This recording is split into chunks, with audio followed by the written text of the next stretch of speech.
নদিয়ার কালীগঞ্জ বিধানসভা কেন্দ্রের উপনির্বাচনের প্রস্তুতি শুরু। মঙ্গলবার কলকাতায় একাধিক বিষয় নিয়ে আলোচনা করতে সর্বদল বৈঠক করলেন রাজ্যের নবনিযুক্ত মুখ্য নির্বাচনী আধিকারিক মনোজ কুমার আগরওয়াল। এদিন ফের একই এপিক নম্বরে একাধিক ভোটার নিয়ে সরব হয় তৃণমূল। বিষয়টি কমিশনের নজরে আনা হয়েছে বলে বৈঠক শেষে জানান দেবাশিস কুমার। আমি আমার দলের তরফ থেকে আমরা আবার বলেছি যে এবছর আমরা আইডেন্টিফাই করেছি অনেক একই এপিক নাম্বারে একাধিক ভোটার, সেইটা যাতে বাদ যায় এবং যারা এই কাজটা করেছেন তাদের জন্য রেসপন্সিবিলিটি। ভুয়ো ভোটার ও ভোট লুটের বিরোধিতা করে শান্তিপূর্ণ নির্বাচনের পক্ষে সওয়াল করে কংগ্রেস ও বিজেপি। পশ্চিমবঙ্গে আমরা দেখেছি যে ভুয়ো ভোটার, ভারতীয় জনতা পার্টি এটা নিয়ে সবচেয়ে বেশি সরব। ইতিমধ্যে 17 লক্ষ ভুয়ো ভোটার চিহ্নিত করা গেছে, আমরা চিহ্নিত করেছি, সেই বক্তব্যটা আমরা তুলে ধরেছি। অন্যদিকে খুব ইন্টারেস্টিংলি এই কালীগঞ্জে আপনার মনে আছে তৃণমূল নেত্রী শেফালি খাতুন, তার দুটো কেন্দ্রে তার ভোটার লিস্টে তার নাম আছে, সেই বিষয়টাও আমরা ভারতীয় জনতা পার্টির তরফ থেকে আমাদের যেটা অ্যাপ্রিহেনশন যে বাই ইলেকশনস গুলো আমরা দেখেছি বিগত দিনে যে ফ্রি অ্যান্ড ফেয়ার ইলেকশন হয়নি, সেটাকে এনশিওর করার কথা বললাম। আর নির্বাচনে যেটা সবচেয়ে আসল জিনিস ফ্রি অ্যান্ড ফেয়ার করতে গেলে সেটা হলো ভোটার লিস্ট।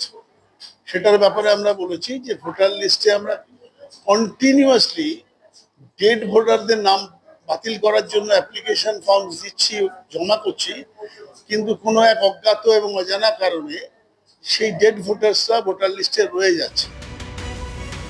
যেখানে যেখানে উপনির্বাচন করানো বাকি রয়েছে সেই সবকটি জায়গায় একসঙ্গে যাতে উপনির্বাচন হয় তার অনুরোধ জানানো হয় বামেদের পক্ষ থেকে। কোর্টটা এখন আগে নেওয়া দরকার, তার ফলে তারাও পেছাতে চায়। আমরা আমাদের পার্টি এবং বামফ্রন্ট আমরা সমস্ত উপনির্বাচন যেখানে পেন্ডিং সেখানে একসাথে করার কথা দাবি করেছি অতীতেও, এবং সেই জন্য ওনার কাছেও আজকে আমাদের প্রশ্ন ছিল যে বসিরহাটের নির্বাচন ডিউ, অন্য জায়গায় যে নির্বাচন ডিউ, এগুলো একসাথে টেকিং টুগেদার কেন কনসিডার করতে পারছেন না? তাতে খুব একটা সদুত্তর উনি দিতে পারেন।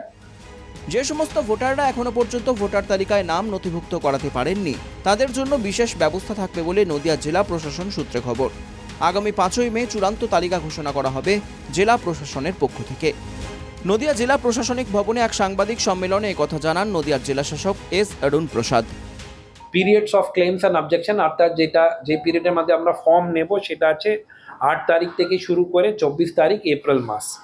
এই ক্লেমসটাকে ডিসপোজ করা হবে 2 তারিখের মধ্যে, আর final publication of electoral roll যেটা আছে সেটা কিন্তু 5/5/2025 আমরা করব। জেলা প্রশাসনের তরফে একাধিক সর্বদলীয় বৈঠক ইতিমধ্যেই হয়েছে, যদিও উপনির্বাচন কবে হবে তা এখনও স্পষ্ট নয়।